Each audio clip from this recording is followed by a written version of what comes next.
INB news. గజ్వేల్లో ఉన్న ప్రజలు ఓట్లేసి ఎన్నుకున్న కేసీఆర్ కి గజ్వేల్ ప్రజలు కనబడడం లేదా? గత సంవత్సరం మార్చిలో మహతి ఆడిటోరియంలో అధికారుల సమక్షంలో లాటరీ పద్ధతిలో దాదాపు 1100 మందికి అర్హుల జాబితాలను ప్రకటించారు. నాటి నుంచి నేటి వరకు వారిని పట్టించుకునే నాదుడే లేడు అని గజ్వేల్ ఎమ్మెల్యే మాజీ ముఖ్యమంత్రి కేసీఆర్ ఎర్రవల్లిలోని వ్యవసాయ క్షేత్రాన్ని ఫామ్ హౌస్ కు గజ్వేల్ ప్రజలు వారి గోడును వినవించుకోవడానికి వెళితే అక్కడున్న సిబ్బంది వారిని కలవకుండా అడ్డుకోవడం జరిగింది. ఈ సందర్భంగా డబుల్ బెడ్రూమ్ లబ్ధిదారులు కన్నీటి పర్యంతమై వారు మాట్లాడుతూ తమ ఓట్లతోని గెలుపొందలేదా? తెలంగాణలోని అన్ని గ్రామాలకు డబుల్ బెడ్రూమ్లు వచ్చాయి. మా గజ్వేల్లో మేము ఏం పాపం చేసుకున్నాము అని వారు ఆవేదన వ్యక్తం చేశారు.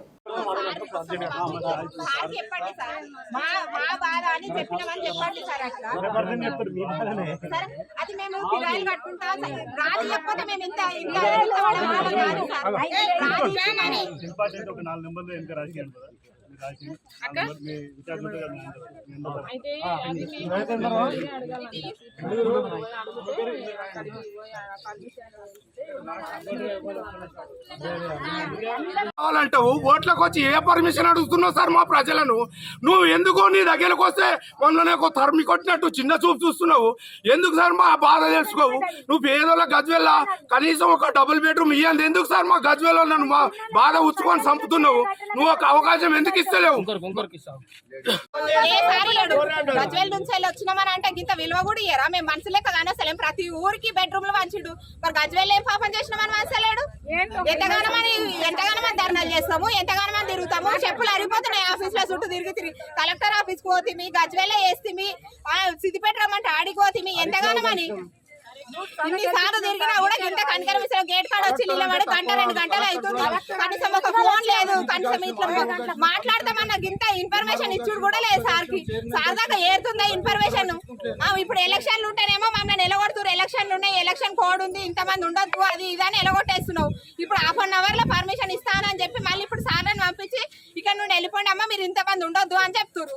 ఎట్లా మేమేమన్నా ఆడ నుంచి ఇంత దూరం వచ్చింది మా కడుపు తిప్పలు చెప్పుకోలేకే కదా. మరి ఎలక్షన్లు అంటే నువ్వు డ్రా తీయకుండా అయిపోతుండే, మాకు రాకుండా అయిపోతుండే కదా. అసలు సీఎం గా గెలిచినప్పటి నుంచి మాకు ఏం చేసినావు? పేద ప్రజలకు నువ్వు ఇల్లు ఇచ్చి నీ గుర్తింపు నువ్వు గుర్తించుకో సార్. నువ్వు ఇల్లు ఇచ్చినావని మాకు సత్యదాకా కూడా నీ పేరు మరవలేని ఒక పేరు వ్యాఖ్యాతి పొందడానికి మేము చాలా ఆలోచిస్తున్నాం సార్. మా ఆవేదనతో ఇంత దూరం వచ్చి నీకు కలవాలంటే కూడా మా గుండెల్లో నీళ్లుగా సార్ కన్నీళ్ళు అయిపోయినాయి. నువ్వు మాకు దుఃఖంనే చూపించినావు కానీ ఆశ చూపించలే. మా మనసులో ఉన్న బాధను చెప్పుకుందామని ముందుకు వస్తే కూడా గేటు నుంచి పోలీసులు రెస్పాన్స్ చేసి మేము సార్ పర్మిషన్ ఇవ్వండి, మేము ఏం చేయలేమని వాళ్ళు కూడా సహకరించి వెళ్ళిపోమని చెప్పారు సార్. మరి మీరు దయచేసి మమ్మల్ని ఆలోచించి మాకు సహకరిస్తారని, మాకు గజ్వేల్లో మీరు ఎలక్షన్కి వచ్చి ఓట్లు వేయాలి, మీ గుండెల్లో నేనున్నా, మీ పేద ప్రజలకు సాయం చేస్తా అంటాం సార్. ఆ గుండెల్లో ఉన్నట్టు మా పేద ప్రజలు కదా ఒకటి గుర్తుంచుకో సార్. మేము నిజమైన పేద ప్రజల అయ్యేపటికి మాకు ఒక లీడర్ దగ్గర పోతే ఒక చేన్లో ఒక చిన్న పురుగులాగా తీసి పారేస్తుంది సార్, గంజిలో ఈగ లెక్క పారేస్తుంది సార్. కావాలని నేను కొట్లాడుతున్నాను.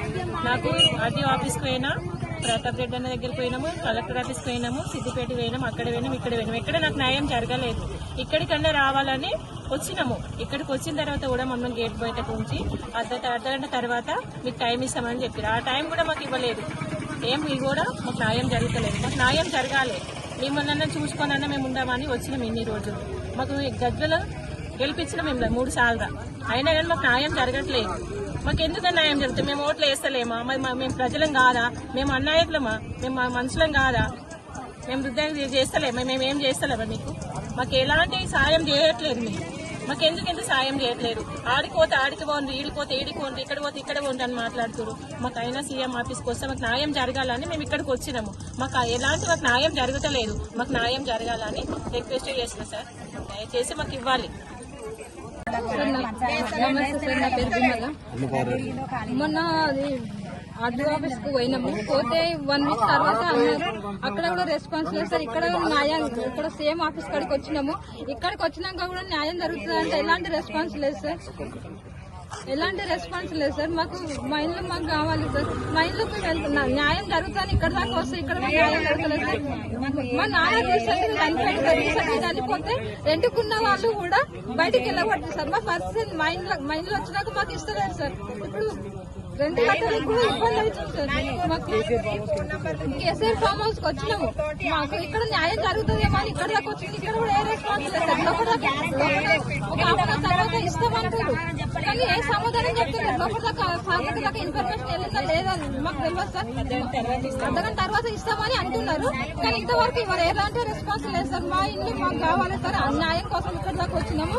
నమస్తే సార్. గజ్వేల్ వాస్తవ్యాన్ని. నా పేరు ఐత వెంకటేశంను. 15 సంవత్సరాల బ్రదర్ గురించి గజ్వేల్కి వచ్చినాను. 4 ఇండ్లు కిరాయి కట్టుకుంటూ మార్చినాను. నేను నా అదృష్టంతో సర్వేలో కూడా నా పేరు వచ్చింది. తర్వాత లాటరీలో కూడా నాకు దానికి డబుల్ బెడ్రూమ్ వచ్చినట్టుగా నాకు డాక్యుమెంట్లో నాకు పేరు వచ్చింది. కలెక్టర్ ఆఫీస్లో పోయినాం. కలెక్టర్ ఆఫీస్లో సంయమనం పాటించవలసిన వాళ్ళు కూడా లెటర్ పంపారు. కానీ ఎంత ప్రయత్నం చేసినా ఎవ్వరు కూడా మమ్మల్ని మా బాధ పట్టించుకోవట్లేదు. మన హరీష్ రావు కూడా వచ్చి ఆర్టీఓ ఆఫీస్లో ఏం చెప్పిందంటే మీరు 15 రోజుల పాట మీరు ఏం చేస్తారో వాళ్ళకి డబుల్ బెడ్రూమ్ అసిస్టెంట్ చేయండి అని చెప్పి ఆర్టీఓ ఆఫీస్కు ఫోన్ ద్వారా మాట్లాడిండు. కానీ మాకు ఇంత ఏ రెస్పాన్స్ లేదు. కాబట్టి మా ప్రియతమ నాయకుడు కేసీఆర్ని కలిసానికి వచ్చినాము. ఆడ అతను ఆరోగ్య రీత్యా కలవడానికి మాకు అవకాశం దొరకలేదు. మరి ఇప్పుడైనా మా ఈ ఛానల్ ద్వారా కేసీఆర్ గారికి మా బాధ ఏందో తెలియాలి. ఆ బాధని అర్థం చేసుకొని మాకు మా సమస్య ఏందో తొందరగా ప్రాబ్లం మాకు సాల్వ్ కావాలి. ఈరోజు మేము గజ్వేల్ డబుల్ బెడ్రూమ్ లబ్ధిదారులము కేసీఆర్ గారి ఫామ్ హౌస్ కు రావడం జరిగింది. విషయం ఏంటంటే గత సంవత్సరంలో మాకు డబుల్ బెడ్రూమ్ లాటరీ ద్వారా తీయడం జరిగింది. 1100 మందిని లబ్ధిదారులు ఎంపిక చేసిరు. నేటికి 13 నెలలు అవుతుంది. ఇంతవరకు ఆ డబుల్ బెడ్రూమ్ ఇల్లు లేవు, దానికి సంబంధించిన పట్టాలు లేవు. మేము 9 నెలల నుండి తిరగని అధికారి లేడు, తిరగని రాజకీయ నాయకులు లేరు. కలెక్టర్, ఆర్డీఓ, ఎంఆర్ఓ చెప్పుకుంటూ పోతే ఆ లిస్టు మొత్తం పెద్ద చాటభారతమే ఉంటది. అంతమంది అధికారుల దగ్గరికి తిరిగి చెప్పులు అరిగిపోయినాయి. మస్తు ఇబ్బందులు పడ్డాము. అయినా కూడా ఏ ఒక్కరు వచ్చినా అప్పటి మందమే మాకు హామీ ఇస్తారు, వెళ్ళిపోతారు. అర్థం. మొన్న రీసెంట్లీ జనవరి 30 తారీఖు నాడు చౌరస్తాలో ధర్నా చేసినాం. ఆర్డీఓ గారు, ఎంఆర్ఓ గారు వచ్చారు. 15-20 రోజులల్లా మేము ప్రాబ్లం సాల్వ్ చేసేస్తాం, మీకు అక్కడ ఉన్న మల్లన్న సాగర్ ముంపు బాధితులను ఖాళీ చేపించి మిమ్మల్ని అలా పంపిస్తామని చెప్పి హామీ ఇచ్చిర్రు. మీడియా సమక్షంలో, పోలీసు వారి సమక్షంలో, అందరి సమక్షంలో. వారి మాట హామీ ఉత్తి గాలి మాటలు అయిపోయింది. సరే ఇంకా చూసి మొన్న రీసెంట్లీ హరీష్ రావు గారు గజ్వేల్కి, ఎందుకంటే మా ఎమ్మెల్యే కేసీఆర్ అయినా మాకు ఎమ్మెల్యే హరీష్ రావే కదా. ఎందుకంటే కేసీఆర్ గారు ఎప్పుడు రారు మా గజ్వేల్కి. అదే ఎమ్మెల్యే హోదా మాత్రమే అయినది, కానీ పనులు చేసేది మొత్తం హరీష్ రావు గారు. కాబట్టి మొన్న హరీష్ రావు గారు వచ్చారు గజ్వేల్కి కార్యకర్తల మీటింగ్ అని. ఆ విషయం తెలుసుకుని హరీష్ రావు గారి దగ్గరికి వెళ్లి మాట్లాడితే, సరే పదండి ఆర్డీఓ ఆఫీస్కి వెళ్దాం మాట్లాడదామని చెప్పి వచ్చారు. ఆర్డీఓ ఆఫీస్ దగ్గరికి వచ్చి ఆర్డీఓ గారికి, తొగుట ఆర్డీఓ గారికి, additional collector Srinivas Reddy sir గారికి ముగ్గురికి ఫోన్ చేసి వారం 10 రోజులలో వీళ్ళ ప్రాబ్లం సాల్వ్ కాకుంటే ఈ పండుగ వెళ్ళినాక వీళ్ళందరితోటి వంటవారు ప్రోగ్రాం పెట్టి పెద్ద ఎత్తున ధర్నా చేస్తాం సార్. మరి మంచిగా చెప్తున్నా వినండి అని చెప్పారు హరీష్ రావు గారు. మాకు అనుకూలంగా చెప్పారు, సంతోషమే. కానీ మరి పండుగ వెళ్ళిపోయింది. మరి ఇంతవరకు మరి హరీష్ రావు గారు కూడా మరి మా గురించి పట్టించుకుంటట్టు లేరు. మరి మొన్న ఆర్డీఓ ఆఫీస్ కాడికి వెళ్ళినాము. వెళ్తే ఆయన ఏమంటాడు, ఆర్డీఓ గారు ఇంకా 3-4 నెలల ముచ్చట చెప్తుండు.